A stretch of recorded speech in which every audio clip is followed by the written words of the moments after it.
Back at the desk of WGL North America, I am Ben, Mr. Bitter Nickel, joined by David Nagatron Williams and Kill Bill Kirill Vondar.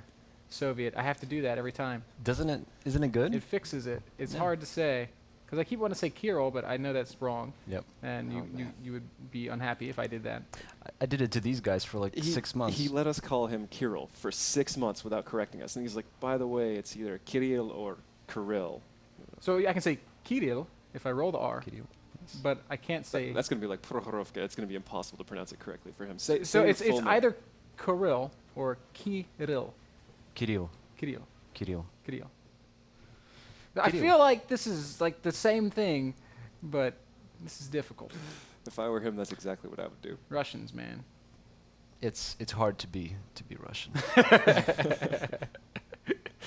But the greatest part about the Russians is it might be hard to be Russian, but they never complain about it. They just pull up their boots and they get it done. In my experience, that's definitely the case. You think this bad neighborhood? All right, so our next match is going to be Refuse to Die versus High Voltage. And when I think of Refuse to Die, David, I always think back to the end of Season 1 when Fulcrum Gaming had their final match against Refuse to Die. Right? It was near the end, One of your last matches of the season. It was clear at that point that Refuse to Die was not going to make it to the playoffs. They were going to be facing relegation. And we did our face-off, and we had our interview with their captain, A Bag of Kittens, which is the most intimidating name you could have if you're a professional World of Tanks player. And A Bag of Kittens said, I don't expect to win, I just want to show good games so that Fulcrum might consider us as a practice partner. I do remember that. And I was like, wow, that sounds so defeatist, but at the same time so humble and kind of cute. And then they go and they take the first map off of you, which I thought was really cool. So I want to ask, how much have you been practicing with these guys since then? Because I can only assume that they earned some respect in that one map victory. We haven't actually practiced them yet. They've definitely, Bag of Kittens especially, has definitely earned my respect since. We've had some cool matches from them on Thursday. I didn't get to catch the rounds on Friday because we were out filming a super secret segment. And other than that, just the way they've been carrying themselves, the way they've been acting professional, doing Twitter, doing Facebook, running their own private tournament, that's exactly what we want. So I'm always going to be happy if I see them doing well because I think we need more of that in the league for everybody, for all our sakes. Well, I love the team. I think A Bag of Kittens is a super stand-up guy, and I want to see them qualify. I don't know if they will. It's hard for me to say that I think they're better than the Pub Stars or that I think they're better than a team like Cazadores in the last qualifier. And, you know, I don't know. We'll see how they play here. The Landing Zone Slayers just impressed the heck out of me with kind of unorthodox play.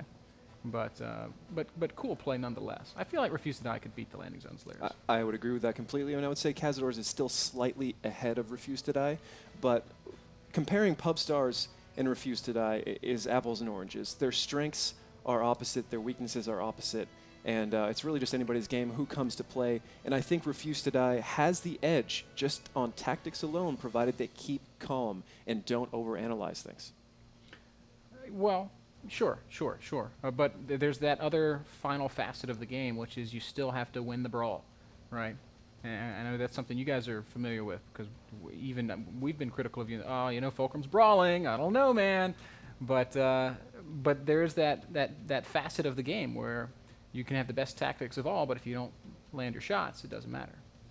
That's definitely true. There's always a little bit of a random factor in there as well. You could have a perfect strategy, but they make a move you don't expect at the exact right time and catch you, so it could go either way for either team there. But right now, I would say, like I said before, Refuse to Die has a slight edge unless they just get in their own heads and overanalyze things and don't play their own game. If they play Pub Stars' game, Pub Stars will definitely pick them apart and win. They have better tanker discipline and better tanker skill overall, but like I said, it's been a long time since I've seen a lot of matches out of Refuse to Die, and maybe they're just warming up. Well, before we get too far ahead of ourselves, we can't write off High Voltage. Soviet, I'm going to kick it over to you. What do you know about High Voltage or anything? Is there anything to be said about High Voltage, and what do you see their chances as being against Refuse to Die? There's one player I know on High Voltage, and that's Bolt Upright. He's from Forge, a clan that we used to be a part of. and he's quite good. Other than that, the only thing I know about high voltage is don't touch high voltage. It's just, yeah, I'm deadly. relatively certain that high voltage is a break-off of one of the old Havoc groups, a Volt clan team that's been put together. I think they came out last season, so they certainly know how to work together. That is something, a hallmark of ex-Havoc teams or Legion teams. So it's really just going to boil down to, do they have the strategy? Do they have the confidence? All right, well, let's find out as it's time for our first battle. It's going to take place on Ruinberg. And, well, with no further ado, let's just jump into the game.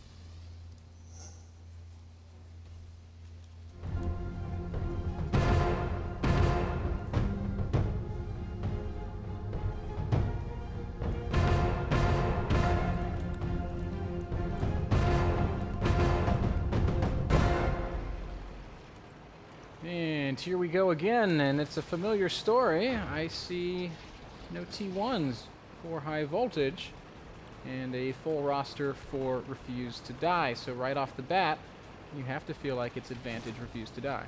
Well, I think that's symptomatic of something else. If you don't have your T1s, you probably don't have the discipline, and you're probably not taking it seriously. So right off the bat, you can pretty much just say, well, I doubt they're as prepared for this as Refuse to Die is.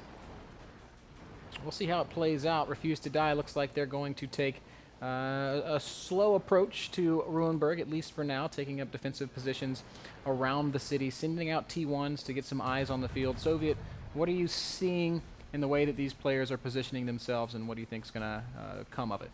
Well, this is called a hard turtle, I would say. The entire team is positioned in this H2 to K2 rectangle of the map, and you're pretty much giving up 90% of the map to the enemy. And these positions may seem that they're very defensible, but with proper approach, and once they're able to identify that they're here, you can come in from the 1 line and then simultaneously from the 6-7, and it's game over. So let's say if Refuse to Die realizes it, and they should, with the T1 advantage that they have, it should be really easy to solve this puzzle. I got to jump in and add one more thing here. I'm just now noticing that high voltage has brought a Type 59 to this fight, which is one of the most questionable things I can see in 742. It's not a fantastic medium on its own. We do have contact here at E1, so actually let's check this out and see if there is going to be some sort of movement. Bitter, what do you see? Well, I see no spots for Refuse to Die. They still haven't managed to identify that any of the positioning for high voltage. But what they are doing is they're pinging the mini-map around that infamous K2 corner. And, you know, Soviet was kind of alluding to it a little bit, that if you know that your opponents are in a hard tunnel in that K2 corner, it's breakable. How do you go about doing it, though, Dave? Really, the best way to break this K2 area is to come in through the fountain area, the F1, and you see the diagonal road just outside where they are camping, essentially. They don't actually have an angle to shoot down that road. They have an angle to shoot every other way, but down that road in particular. So if you split up your forces just a little bit, you can get directly on top of them, isolate these guys in the windows, and actually shoot them through their windows. So what they think is their safety is essentially their grave. But that is a difficult thing to do if you don't know where they are, and without the bisons and the things we used to have on maps like this, it is a much more difficult thing to break, because you can't just light them and ship them away and make sure you have favorable advantage. So you have to get in close and ideally surprise them as best as possible, and that's really just going to come down to proper T1 play and proper movement.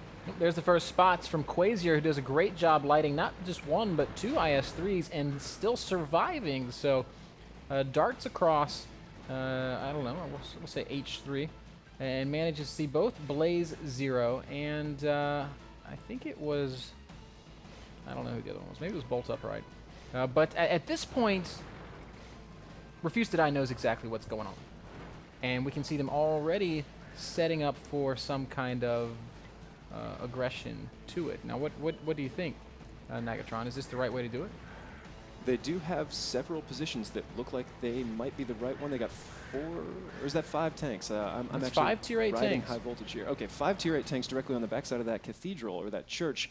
That's step 1. They just need to confirm their suspicions with their T1s, and after that, it is elementary cleanup, provided they know the right path to take. If they pile down the 1 line, they could find a much harder fight than they bargained for, really. Here's a little hack to this map. The Quasiar spot, he was able to get in with the T1. He can now crawl up into the enemy base and not get lit because of the bushes on the cap of high voltage. So that, I don't know if Refuse to Die knows this. Oh, first shots already being fired. It's Anubis sending shots downwind, and they're managing to connect with Bolt Upright, who drops all the way to 848 hit points. A couple 5100 shots do miss. Skringley also taking fire in his IS-3.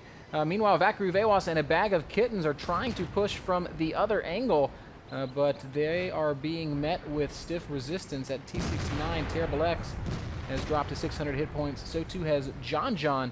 Looks like Blaze Zero wants to try and come out from his little cubby, but he's going to take damage as well, and I have to feel like Refuse to Die is doing a pretty good job of this. Well, they are significantly lower in hit points from what I've seen so far, and it's going to be very hard to dig out a camp when you're low. There are, well, actually, okay, sorry, I missed 2 of these mediums. It is relatively even, and they do have a solid position with a Bag of Kittens. They're leading that, the Vanguard, essentially. It's still anyone's game.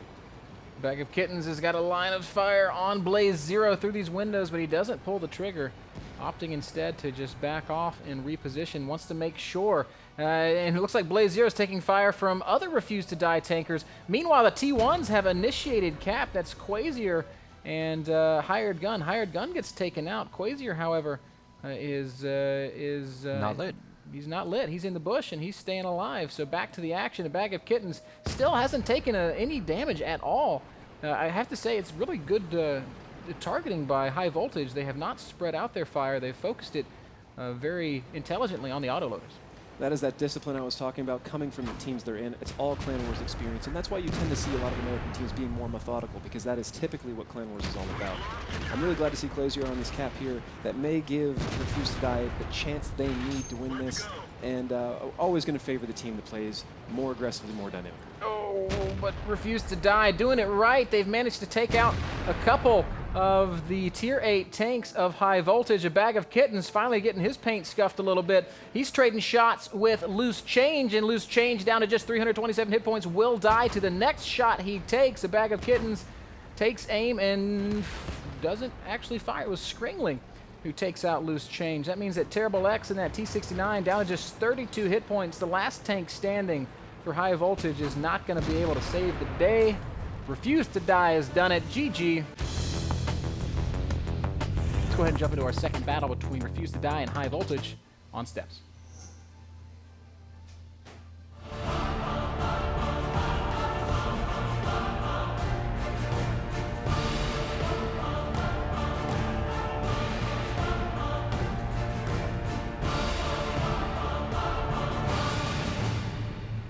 Looks like High Voltage has picked up one of their T1s. John makes it to the party. It's IS-3, T-32, T-69, 1390, and a WZ-132 on Steps for High Voltage. To me, this sounds like I'm going to hold the East and just kind of take my time. For Refuse to Die, 2 Pershings, a T-69, and a couple of 1390s, which kind of tells the same story. What do you guys make of these tank choices? Really, I'd have to say the IS-3 is probably the most questionable pick on this entire map. And 132s, I'm not a big fan of in situations where you could bring the 1390 and you don't need to initiate a fight right off the bat. But those 2 Pershings are going to come strongly into play with Refuse to Die, fighting them in the east here. You're going to see them hull down and abuse High Voltage as much as possible. Valkyrie Vewas in the 1390 is already shot and connected with Blaze Zero. Valkyrie Vewas, one of those 1390 players who has been a pretty consistent performer throughout this qualifier. He's going to try and make some things happen for his team here. He's already provided some excellent spotting and has done a little bit of damage. Interestingly enough, though, it looks like Refuse to Die is pulling him back, and they're going to just kind of hang out around A7. They're going to hide behind this ridge line and see if they can return a little bit of fire. So that's interesting movement out of Refuse to Die. Definitely. Blaze Zero and Loose Change have taken some damage here from that initial crossing, which is to be expected. You bring heavies on this map and you try and go into the 8-9 from the south, you're going to get shot, especially with a 1390 there to do a little bit extra damage to you. Hired Gun, the T1, has poked around the 0 line, caught a little bit of fire, but so far nothing connected. So really, given these last positions, I would say that this map is in Refuse to Die's hands, and it's just a couple movements away from clinching it. they've just fallen back so much. They've literally surrendered, 90% of the map. This looks a lot like what we saw from High Voltage on Ruinberg. Now, that doesn't mean necessarily that Refuse to Die is going to stay here all game long, but just that they've kind of pulled back, and maybe they're trying to acquire some information with their T1s. We're going to have to wait and see. Hired Gun is continuing to poke and see if he can determine exactly what's out there, but all he has seen is Loose Change and Blaze Zero, that IS-3 and that T-69, or is that the Pershing? Is Blaze in the Pershing? Here's the thing, is they being not Syphosaurus Rex, they being Refuse to Die have spotted 3 tanks so far that I know of. Blaze Zero, Bolt Upright, and Loose Change. So they know where 3 large tanks are, and they're tucked away in this corner of the valley. So that leaves the other side of the ridge that goes from like A5 all the way down to K0. That's wide open. So if they leave those 2 Pershings there to pin the heavy and medium from crossing back, they can take both of those 1390s and the 69 and sweep down that ridge and essentially come around them and flank them, and there is very, very little that High Voltage could do about it. So it's just a couple moments away and a little bit of confidence. Good spotting by Quasier, lights up Rox, and Rox takes quite a bit of damage. A little over 200 hit points before he retreats away and then falls off the grid once more. So Refuse to Die has pretty absolute map, I can't really say map control, but pretty firm grasp on this northern half of the map at least. It would definitely be harder to attack Refuse to Die than High Voltage in this position there. So I'll definitely give you that. What they do own, they own with an iron fist. But not much movement at the moment. They're still sitting back and taking their time. A bag of kittens. Just sort of, I suppose, waiting for the right moment. Or perhaps insisting that High Voltage comes to them. They are up 1-0. Well, if that is what they are insisting, they've gotten what they wished. High Voltage stepped up with a T-32 and an IS-3, knocked out that T-1, and they're bringing their 1390 back in the fight, which is actually very, very important for them, linking those tanks up. We'll see if High Voltage is able to punish Refuse to Die for being in this position. And T-32, that IS-3 slowly making its way forward. A bag of kittens we can see looking down to where he knows there are tanks, but not actually able to see any. There's Terrible X in the 1390 spotted. He did fire off a shot or 2, but as far as I can tell, nothing penetrating or doing damage. And he's going to take some big fire, dropping to 600 hit points almost immediately. He's going to continue to take fire. 355 hit points remains for Terrible X. He might go down 109 HP, and he does fall. So sloppy play, allowing himself to be spotted and called out. And now, after the 1390 has fallen, Blaze Zero and Loose Change decide they're going to move up along with Bolt Upright. Bolt Upright takes a lot of damage in transit. And High Voltage can't seem to catch a break here. This is less confident play than I've seen out of Refuse to Die recently, but it is paying out for them. Those 2 Pershings are working out very, very well. I think maybe they're a little bit hesitant due to the heavies that High Voltage brought, but now that they've got a 1390 advantage, they've put a lot of damage into this team. They're definitely collapsing in on top of them, and we've got a serious isolation going on here. Yep, these 2 tanks, Blaze Zero and Loose Change, all by themselves. There is no chance of this IS-3 getting away. He's going to go right down. And all that Refuse to Die has lost so far, a single T1 Cunningham. Their entire Tier 8 lineup is still intact. Bolt Upright in his T-69. He has gone from predator to prey as the entire force of Refuse to Die is in pursuit. We also see Ro8, the WZ-132, coming into this fight very late. He was all the way over there in the D3-4 area last I saw, which is a very peculiar move by High Voltage. As you can see, not having all of their tanks lined up and moving in at the exact same time is going to seriously come back to haunt them, as Refuse to Die really just picked them apart. Boom, big ram by Anubis in the 1390, and down goes that T-69. John and the T1 Cunningham, the last man standing. I don't know that we'll ever even see him go down. I'm pretty sure that we're just going to see Refuse to Die walk right over to the flag cap. Oh, I lied. I spoke too soon. Quasier has found him and will show great mercy. Look, there's the shots. Down he goes. Hispano Suiza manages to pick off the last T1 Cunningham, and just like that, Refuse to Die goes up 2-0. There you go. So I wasn't quite as impressed with that play out of Refuse to Die. It was very, hey, come and get us.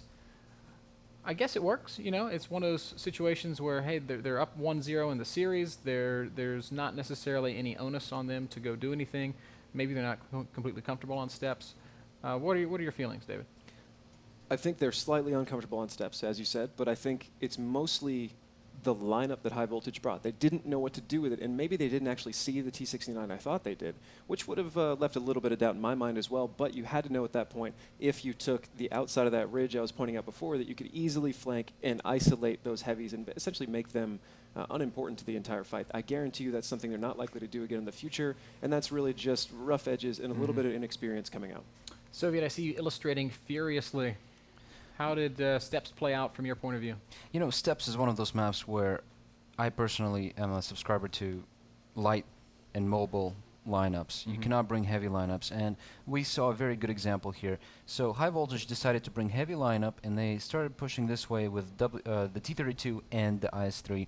Meanwhile, all Refuse to Die had to do is just get on into this position here with a 1390, and all of a sudden this entire team has shots all the way across, and they were able to get a hit point advantage into their favor right away. You bring a heavier lineup to Steps, you're less mobile, you're a bigger target, easier target to hit from further away, and High Voltage paid for it.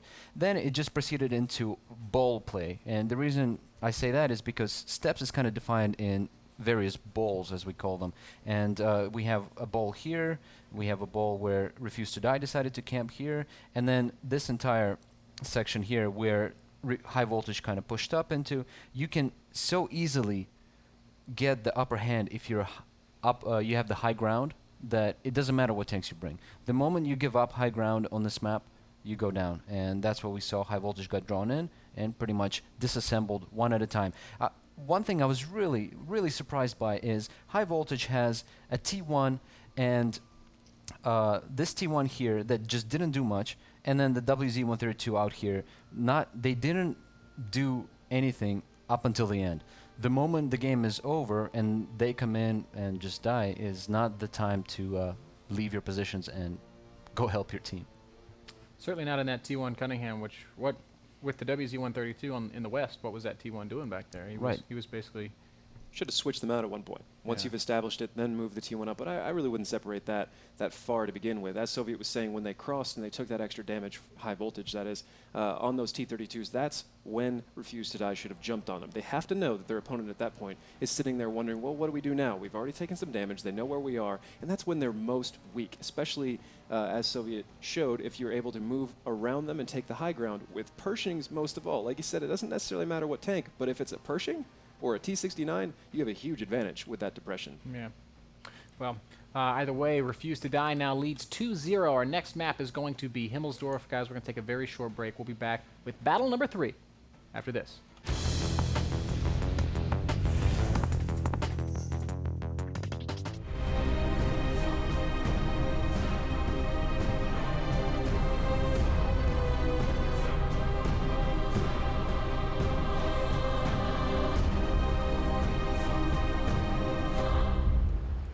Welcome back to the WGL North America and to Himmelsdorf for the third battle between High Voltage and Refuse to Die. We see a 110, a couple of IS-3s and a 5100 for High Voltage. Refuse to Die, IS-3s, 1390 and two 5100s. So autoloaders kind of in mass. Excuse me, I got that exactly backwards. It was High Voltage with the 1390 and the two 5100s. The 110 on the side of Refuse to Die, so I beg your pardon, guys.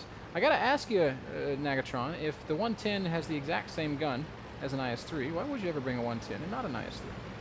Well, first off, it's not the exact same gun.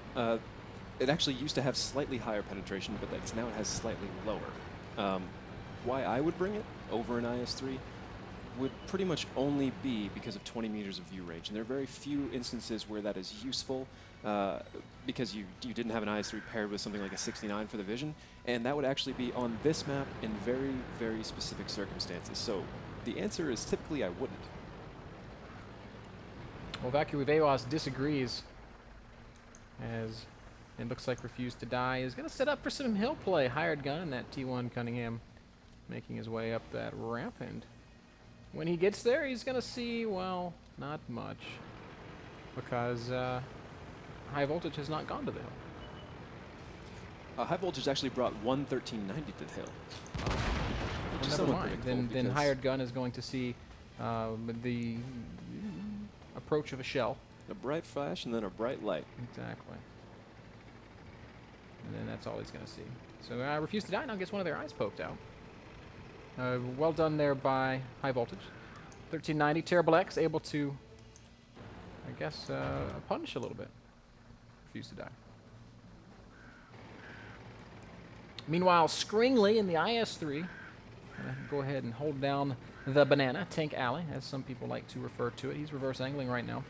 And, well, doesn't see much. Meanwhile, up on that high ground, we still see that 1390 sharking around, and Refuse to Die is going to reposition. They said, you know what, our T1 on the high ground, that didn't work out so much, so let's go ahead and let's try a new approach. And maybe they're thinking a west side push now. Really, it's hard to say exactly what either of these teams are doing right now, well, aside from basically waiting for the other team to make a major move. Actually, it looks like we see a little bit of movement out of Refuse to Die here. What exactly is going on over there? Well, they're just, they've given up the hill.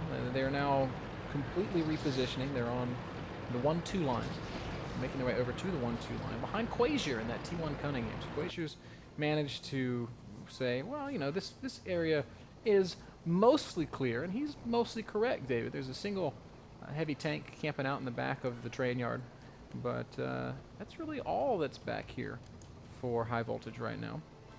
And if Refuse to Die and a bag of kittens can create a big mismatch on that one tank, they could perhaps put themselves in a winning situation. Well, high voltage has both of their 5100s sitting here at the end of C3. And they are moving over both their 1390 and one of their IS-3s. They're leaving one IS-3 to watch what is commonly called Tank Alley, or the road all the way down there by the 8 line. And it looks like they are switching into more of a train yard or rail line centric game here. But as you just mentioned, that's exactly where Refuse to Die moved to. So both of these teams making similar movements and not pushing. Achtung! Back of Kittens rolls right over that warning sign saying do not pass. He doesn't care. His IS-3 is going to begin to lead the charge down the one line. Bumps into a rock there. But he will continue. I gotta tell you, some things in the World of Tanks universe are very strong. Like this is wooden porch that just stopped the movement of an entire IS-3. Very tall and very large. You notice sometimes there's a bump in the hill and it comes up halfway up a tank. Well, you see one of these tanks in real life, it's like, wait, there's a 9-foot bump in a road somewhere? I'm confused. The bag of kittens going to continue to push. It looks like Bolt upright in his 5100 taking a little bit of damage. Terrible in that 1390. Also under fire, has not been hit yet. However, the bag of kitten takes a shot to the tracks. He has a very strong position, Terrible X, here in the 1390. He's providing a crossfire for high voltage. He's no longer visible for Refuse to Die. So Terrible does have a good position. Not only is he invisible, but he is positioned to... Oh, what is this crazy flank that we're seeing from... Rox! Rox, stop! What are you thinking? You're quite outnumbered. A crazy flanking attempt. Is this going to initiate a huge fight? Looks like World War II Fanatic has taken Rox down to about 800 hit points. Valkyrie Vewas is also here to offer some fire in that big 110. He shoots and he misses, though. And Rox's like seemingly suicide play is turning into brilliance as more and more tanks from Refuse to Die find themselves melting away. Loose Change has come over to offer some support in that IS-3. He's going to miss a big shot, so Valkyrie Vewas will unload 325 damage into his hull. And High Voltage is trying to take advantage of the momentum. They are bearing down on a bag of kittens right now. As Refuse to Die looks like they might be losing a little bit of momentum here on Himmelsdorf. Really, Refuse to Die tried to swing out of the way and take advantage of what was going on there, but quite frankly, it didn't work.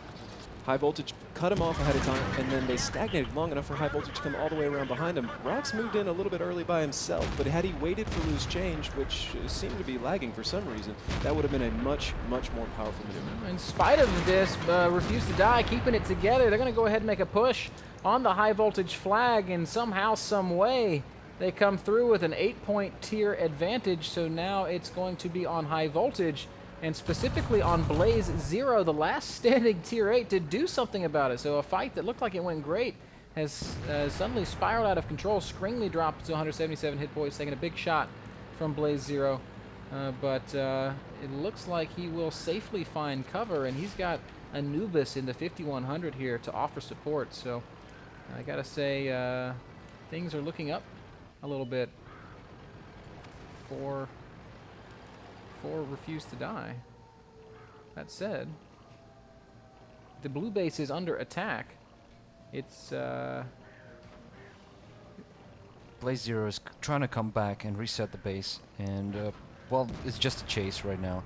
Anubis does have a huge upper hand on Blaze 0. Blaze 0 just gonna reset the cap, try to get a defensive position, perhaps get 1 or 2 more shots, and it's gonna come down to really just making the shots count with Anubis, and that's gonna seal the game. I think you're right, Soviet. Quasir is going to go ahead and give up the cap because well, he wants to get back to his teammates who can cover him, and Anubis still has full health, so probably clipping right now, as he was firing shots into Blaze 0. Blaze 0 down to about half health. We can see that he is positioning to defend his cap, and that's really the only choice he has right now. He's going to have to really create some kind of miraculous defense if he wants to win this game. 2 minutes left for Refuse to Die to make something happen. A single IS-3 stands between them and a semifinals attempt tomorrow. Taking their time, though. They don't want to commit too hastily. The worst thing they could do is come in one at a time. You have to come in with your numerical advantage and present multiple targets and confuse the enemy. Oh, there it is. Anubis sees Blaze 0, sinks 1 shot into that IS-3, drops into 540 hit points. Should be 5 shells left, and plenty of time to deal with it. This IS-3 is going to try to face hug, and Anubis is going to need a little bit of help here. T1 Cunningham's going to come up. Some good driving from Blaze 0, forcing in another miss from Anubis. So this 5100 suddenly losing some of that tempo control that he had. But here comes the cavalry. Scringley has arrived, and down goes that final IS-3, and on goes Refuse to Die. A 3-0 victory, and a convincing one, I think it's safe to say. Well, I think they definitely prove that they can react under fire when everything is not going according to plan, which is a very strong thing, and it may come out and help them very, very much against Pubstars, because I can pretty much guarantee you Pubstars is going to make it messy. They're going to get in there, they're going to try and ruin the strategy you're trying to run, and that is going to be very problematic for Refuse to Die. But if they're able to polish up a little bit of the mistakes they were having against high voltage here today, then I would say they still stand a strong chance. But if they played the way they played today, and Pubstars plays their game well, they're going to give the edge to Pubstars right now. Well, we are going to have to hold off on that judgment just for now, David, because Pubstar still hasn't advanced. They've got to play against Villainous. That's going to be our next match and also our final match of the day. So will Pubstars actually make it on? Actually, Villainous does have some pretty solid players on their team right now. I can't say that I remember watching them play on Thursday, because were they one of the teams that came in on Friday? Do you know? I well, don't know. Either way, we'll find out how they match up pretty soon here. That's exactly right. Pubstars versus Villainous. Our third match is going to be coming up after this, folks. Don't go anywhere. WGLNA Season 2 Qualifier number 2 will continue after this short break.